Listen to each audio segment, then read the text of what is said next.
What's going on, everyone, and thanks so much for tuning into another review here on Fulton's Music Reviews. Today's album review is going to be of the Chris Letchford solo album, Lightbox. Let's take a look. Now, if you are a fan of contemporary progressive rock and progressive metal music, you may have heard of a little band called Scale the Summit from Houston, Texas. Now, Scale the Summit are a instrumental-based progressive band who draw heavily on landscapes and nature themes, creating a very luscious and lavish soundscape of guitars, bass, and drums, with a heavy emphasis on groove and melody. Now, Chris Letchford is the main primary songwriter and lead guitarist in Scale the Summit, for those who don't know. And throughout the course of their career, Chris has pushed the envelope of his own playing as well as pushing the envelope of Scale the Summit's sound and their collective songwriting. With Scale the Summit's music, it's a lot of heavy distorted guitars with a lot of experimentation. There's also some lush, clean guitars and some very, very beautiful moments.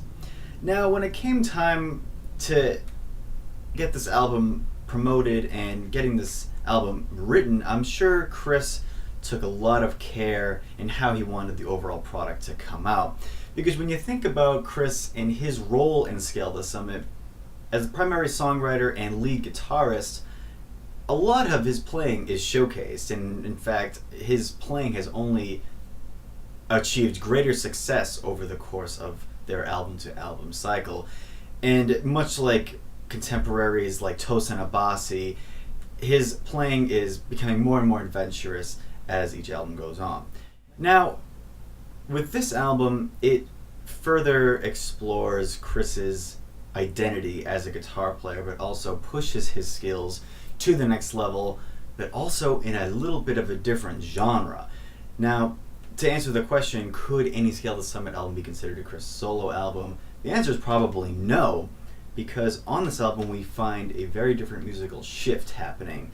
And since Chris was a member of Musicians Institute, he has a very heavy jazz background. And throughout the course of Scale the Summit's albums, we see a little bit more of that jazz influence coming in, especially some of these solo sections, and we even hear that going back to Carving Desert Canyons on a solo such as The Great Plains. Now, on this album, he does feature one member of Scale the Summit, Mark Michelle, on bass, as well as Evan Brewer, who you may know from The Faceless and a solo artist.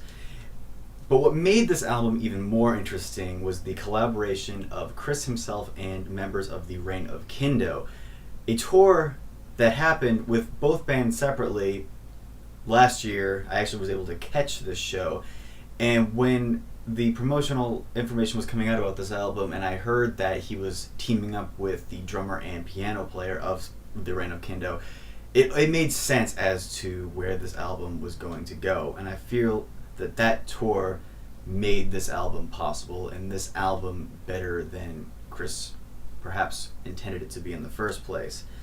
Now, what I find so interesting about this album is not only the showcase of musicians that are on this, but more specifically their musical input in creating the overall sound and timbre of this record.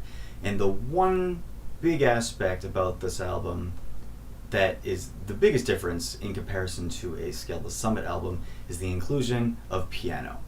Now, this is one big reason why I feel that Scale the Summit could never have been a true Chris Letchford solo output, and the inclusion of piano is absolutely perfect along with his clean two-handed tapping techniques. However, a flip side to his playing in comparison to a Scale the Summit album is that there is no distorted guitar to be found on this entire record.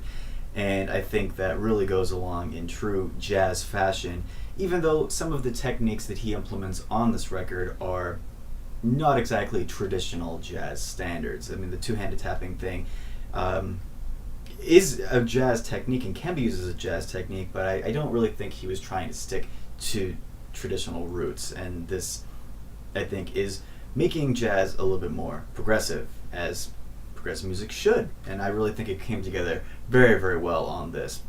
The inclusion of bass, guitar, piano, and drums, again, this is all instrumental, it really comes together in a very concise and a very elaborate way. There's a lot of layers going on, but it's not one that relies heavily on overdubs. But at the same time, this isn't as loose as traditional jazz, whereas there's a lot of improvisation going on. This isn't like that at all. This seems very, very structured, much like Scale of the Summit's music is, but it's a lot looser at the same time. It's very weird. And even some of the scales that he uses, they seem like it could have been a little bit improvised at times. However, I feel that Chris is an individual that really pays attention to each note, whenever he's writing, because even when he plays live, he plays everything note for note the best that he can.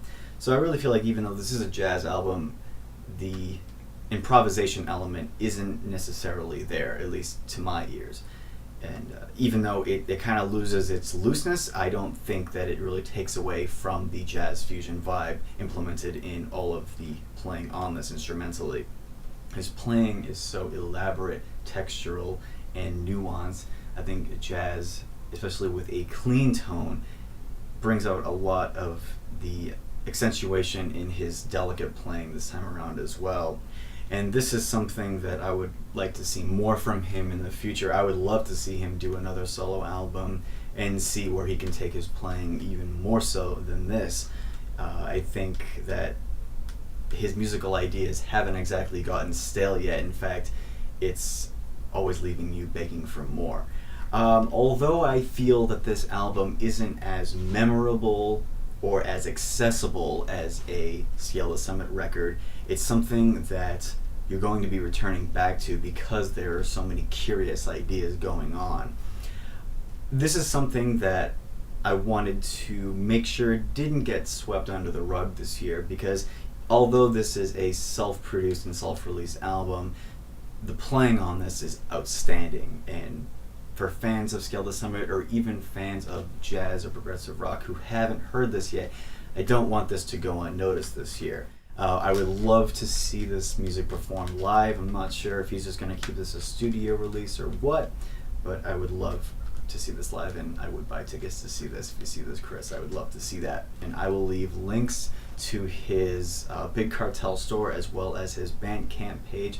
Please show your support to Chris and buy the physical copy. There's also 5 different colors of this album on vinyl for those who are vinyl collectors. 87 out of 100 for Lightbox by Chris Letchford. Definitely check this one out. And thanks so much for checking out my channel once again. I will see you in another review.